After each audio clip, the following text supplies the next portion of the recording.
السلام علیکم دوستو، میرا نام ہے فضا نظر اور آپ دیکھ رہے ہیں ہمارا چینل نقطہ حیات۔ دوستو، آج ایک نئی ویڈیو کے ساتھ آپ کی خدمت میں حاضر ہوں اور آج ہم تذکرہ کریں گے حضرت عزیر علیہ السلام کا، جو بنی اسرائیل کی طرف مبعوث ہونے والے انبیاء کرام میں سے ایک نبی تھے۔ تو ویڈیو میں آگے بڑھنے سے پہلے تمام لوگوں سے گزارش ہے کہ آپ ہمارا چینل سبسکرائب کر لیں اور ویڈیو کو آخر تک ضرور دیکھیں۔ بعض روایات میں ہے کہ آپ علیہ السلام کی قبر مبارک دمشق میں ہے۔ پھر ابن عساکر رحمۃ اللہ نے ابن عباس رضی اللہ تعالی عنہ سے مرفوعاً نقل کیا ہے کہ میرے علم میں نہیں کہ عزیر علیہ السلام مبعوث ہوئے یا نہیں اور آپ نبی ہیں یا نہیں۔ پھر انہوں نے ابو ہریرہ رضی اللہ تعالی عنہ سے مرفوعاً اسی طرح کی روایت بیان کی ہے۔ پھر ابن عباس رضی اللہ تعالی عنہ سے نقل کیا ہے کہ عزیر علیہ السلام ان لوگوں میں سے تھے جنہیں بخت نصر نے قید کیا تھا۔ اس وقت آپ علیہ السلام بچے تھے۔ جب آپ علیہ السلام 40 سال کے ہوئے تو اللہ تعالیٰ نے آپ کو حکمت و دانائی عطا فرمائی۔ آپ کو سب سے زیادہ تورات یاد تھی اور تورات کا علم بھی سب سے زیادہ تھا۔ آپ کا تذکرہ انبیاء علیہ السلام کے ساتھ ہی ہوتا تھا، مگر جب آپ نے اللہ تعالیٰ سے تقدیر کے متعلق سوال کیا تو اللہ تعالیٰ نے آپ کا نام انبیاء کی فہرست سے ختم کر دیا، مگر یہ روایت ضعیف ہے۔ حضرت عبداللہ بن سلام رضی اللہ تعالیٰ عنہ سے روایت ہے کہ عزیر علیہ السلام ہی وہ شخصیت ہیں جنہیں اللہ تعالیٰ نے 100 برس موت کی آغوش میں سلائے رکھا اور دوبارہ زندہ کیا۔ حضرت اسحاق بن بشر رحمۃ اللہ نے بیان کیا ہے کہ عزیر علیہ السلام بڑے متقی اور پرہیزگار انسان تھے۔ ایک روز اپنی زمین کی دیکھ بھال سے واپسی پر آپ کا گزر ایک ویران جگہ سے ہوا اور دوپہر کا وقت تھا۔ گرمی محسوس ہو رہی تھی۔ آپ اپنے گدھے پر سوار تھے۔ گدھے پر سے اترے، ایک ٹوکری میں جانور کے لیے چارہ اور دوسری میں انگور تھے۔ آپ علیہ السلام نے اس ویران عمارت کے سائے میں بیٹھ کر اپنا پیالہ نکالا، اس میں انگوروں کا رس نچوڑا، پھر ٹوکری میں سے سوکھی روٹی نکالی، پھر انگور کے پیالے میں سوکھی روٹی کو بھگونے کے لیے کچھ دیر رکھ دیا۔ روٹی کے نرم ہونے کے انتظار میں آپ دیوار کے ساتھ پاؤں کا سہارا لگا کر لیٹ گئے۔ اسی حالت میں آپ کی نظر چھت پر پڑی کہ وہ اپنے عرش پر کھڑی ہے اور اس کے مکین ہلاک ہو چکے ہیں۔ ان کی بوسیدہ ہڈیاں موجود ہیں تو بے ساختہ آپ کی زبان سے نکلا، انا یحیی ھذہ اللہ بعد موتہا۔ ترجمہ: ان کی موت کے بعد اللہ تعالیٰ ان کو کیسے زندہ کرے گا؟ اللہ تعالیٰ نے آپ کے پاس موت کا فرشتہ بھیجا، اس نے آپ کی روح قبض کر لی اور 100 برس تک اللہ تعالیٰ نے آپ کو موت کی آغوش میں سلائے رکھا۔ جب 100 برس مکمل ہوئے اور اس دوران بنی اسرائیل میں بہت سے نئے حالات و واقعات رونما ہو چکے تھے، تو پھر اللہ تعالیٰ نے آپ کے پاس ایک فرشتہ بھیجا۔ اس نے پہلے آپ کا دل بنایا تاکہ آپ سمجھ سکیں، پھر آپ کی آنکھیں بنائی تاکہ آپ ان کے ساتھ دیکھ سکیں کہ اللہ تعالیٰ مردوں کو کس طرح زندہ کرتا ہے۔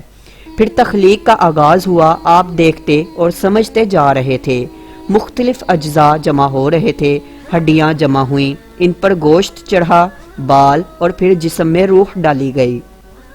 آپ یہ سب کچھ دیکھتے جا رہے تھے، پھر اٹھ کر بیٹھ گئے۔ فرشتے نے دریافت کیا، کم لبست؟ قال لبست یوما او بعض یوم۔ ترجمہ: آپ کتنا عرصہ ٹھہرے ہیں؟ آپ علیہ السلام نے فرمایا، ایک دن یا دن کا کچھ حصہ ٹھہرا ہوں، کیونکہ آپ علیہ السلام دوپہر کے وقت آرام کرنے کے لیے یہاں رکے تھے اور دوبارہ دن کے آخر میں اٹھے تو سورج ابھی غروب نہیں ہوا تھا۔ بعد میں فرمایا، دن کا کچھ حصہ، ابھی ایک روز مکمل نہیں ہوا۔ فرشتے نے کہا، بل لبثت مئۃ عام فانظر الی طعامک وشرابک لم یتسنى۔ ترجمہ: آپ یہاں 100 برس ٹھہرے ہیں، اپنے کھانے اور پینے کے سامان کی جانب دیکھیں، یعنی سوکھی روٹی اور اس کو جو کہ پیالے میں نچوڑا تھا، دونوں اسی حالت میں موجود ہیں، ان میں کوئی تبدیلی رونما نہیں ہوئی۔ اسی طرح انجیر اور انگور بغیر کسی تبدیلی کے بالکل اسی حالت میں ہیں۔ یہ بات سن کر آپ کے دل میں خیال آیا یہ کیسے ہو سکتا ہے؟ تو فرشتے نے کہا اپنے گدھے کو دیکھو۔ آپ علیہ السلام نے دیکھا تو وہ بالکل بوسیدہ ہڈیاں بن چکا تھا۔ فرشتے نے گدھے کی ہڈیوں کو آواز دی تو وہ ہر جانب سے آ کر جمع ہونے لگیں۔ پھر ہڈیوں پر گوشت اور جلد کا لباس چڑھا دیا گیا۔ پھر جلد پر بال اگائے۔ پھر فرشتے نے اس میں پھونک ماری تو گدھا اپنے سر اور کانوں کو اوپر اٹھاتے ہوئے اٹھ کھڑا ہوا اور آواز نکالنے لگا۔ اس نے سمجھا کہ قیامت قائم ہو گئی ہے۔ اس کے بارے میں ارشاد باری تعالیٰ ہے وانظر الی حمارک ولنجعلک آیۃ للناس وانظر الی العظام کیف ننشزها ثم نکسوها لحما، اور اپنے گدھے کی جانب دیکھو اور تاکہ ہم تمہیں لوگوں کے لیے نشانی بنائیں، اور ہڈیوں کی جانب دیکھو ہم ان کو کیسے اٹھاتے ہیں اور ان پر گوشت چڑھاتے ہیں، یعنی گدھے کی ہڈیوں کی جانب دیکھو ہم انہیں کیسے جوڑوں کے ساتھ ملاتے ہیں، دیکھنا وہ کس طرح بغیر گوشت کے گدھے کی شکل اختیار کرتی ہیں، پھر دیکھنا ہم ان پر کس طرح گوشت چڑھاتے ہیں۔ فَلَمَّا تَبَيَّنَ لَهُ قَالَ أَعْلَمُ أَنَّ اللَّهَ عَلَى كُلِّ شَيْءٍ قَدِيرٌ، جب ان پر حقیقت واضح ہوئی تو کہنے لگے مجھے علم ہے کہ اللہ یقیناً ہر شے پر قدرت رکھتا ہے، یعنی وہ مردے کو بھی زندہ کر سکتا ہے اور ہر شے اس کی قدرت میں ہے۔ پھر حضرت عزیر علیہ السلام گدھے پر سوار ہو کر اپنے محلے میں تشریف لائے تو لوگوں نے آپ کو پہچانا نہ آپ لوگوں کو پہچان سکے، اور آپ علیہ السلام کو اپنے گھر کا پتہ بھی نہ تھا۔ اندازے کے مطابق اپنے گھر میں داخل ہوئے تو وہاں ایک انتہائی ضعیف خاتون بیٹھی تھی جو آنکھوں سے اندھی تھی۔ اس کی عمر 120 برس تھی۔ وہ آپ کی باندی تھی اور آپ علیہ السلام کو اچھی طرح پہچانتی تھی، مگر اب بڑھاپے کے باعث اس کے گواہ جواب دے چکے تھے۔ آپ علیہ السلام نے اس سے فرمایا کہ یہ عزیر علیہ السلام کا گھر نہیں ہے؟ اس نے جواب دیا ہاں یہ عزیر علیہ السلام کا ہی گھر ہے۔ یہ کہہ کر وہ رو پڑی اور پھر کہنے لگی میں نے اتنے برسوں سے کسی کو عزیر علیہ السلام کا ذکر کرتے ہوئے نہیں دیکھا، لوگ انہیں بھول چکے ہیں۔ آپ علیہ السلام نے فرمایا میں ہی عزیر ہوں اور اللہ تعالیٰ نے مجھے اب دوبارہ زندہ کیا ہے۔ اس نے کہا حضرت عزیر علیہ السلام تو مستجاب الدعوات تھے، مریض اور مصیبت زدہ لوگوں کے لیے دعا مانگتے تو وہ فوراً ٹھیک ہو جاتے تھے۔ آپ علیہ السلام اللہ تعالیٰ سے دعا فرمائیں کہ وہ میری بینائی لوٹا دے تاکہ میں آپ کو دیکھ سکوں، اگر آپ واقعی عزیر علیہ السلام ہیں تو میں آپ کو پہچان لوں گی۔ چنانچہ آپ علیہ السلام نے رب ذوالجلال کے حضور دعا فرمائی اور اپنا ہاتھ اس کی آنکھوں پر پھیرا تو وہ ٹھیک ہو گئیں۔ آپ علیہ السلام نے اس کا ہاتھ پکڑ کر فرمایا اللہ کے حکم سے کھڑی ہو جا۔ اللہ نے اس کی دونوں ٹانگیں درست فرما دیں، وہ تندرست ہو کر کھڑی ہو گئی، گویا کسی رسی سے آزاد ہو گئی ہو۔ اس نے جب آپ علیہ السلام کو دیکھا تو پکار اٹھی میں گواہی دیتی ہوں کہ آپ عزیر علیہ السلام ہیں۔ پھر وہ بنی اسرائیل کے ایک محلے کی طرف چلی گئی۔ وہ لوگ اس وقت اپنی محفل اور مجلس سجائے بیٹھے تھے اور عزیر علیہ السلام کا لڑکا جو 118 سال کا بوڑھا تھا اور آپ کے بوڑھے پوتے بھی اس مجلس میں موجود تھے۔ اس نے انہیں پکار کر کہا یہ دیکھو عزیر علیہ السلام تشریف لاتے ہیں، تو لوگوں نے اسے جھٹلا دیا۔ تب اس نے کہا میں تمہاری فلاں باندھی ہوں، انہوں نے میرے رب ذوالجلال سے دعا فرمائی تو اللہ نے میری بینائی مجھے لوٹا دی اور میرے پاؤں بھی ٹھیک ہو گئے۔ ان کا کہنا ہے کہ اللہ تعالیٰ نے انہیں 100 سال تک موت کی آغوش میں سلائے رکھا اور اب زندہ کیا ہے۔ راوی کہتے ہیں کہ لوگ اٹھ کر آپ کے پاس آئے اور آپ کو غور سے دیکھنے لگے۔ آپ کے بیٹے نے کہا میرے والد کے دونوں شانوں کے درمیان ایک سیاہ تل تھا، جب آپ کے شانوں سے کپڑا ہٹایا گیا تو آپ عزیر علیہ السلام ہی نکلے۔ تب بنی اسرائیل نے کہا کہ صرف عزیر علیہ السلام کے سوا کسی کو تورات زبانی یاد نہ تھی، اور بخت نصر نے تو تورات کو نظر آتش کر دیا ہے۔ اب تورات کا اتنا حصہ باقی ہے جو کسی کسی کو یاد ہے، لہٰذا آپ ہمیں تورات لکھ دیں۔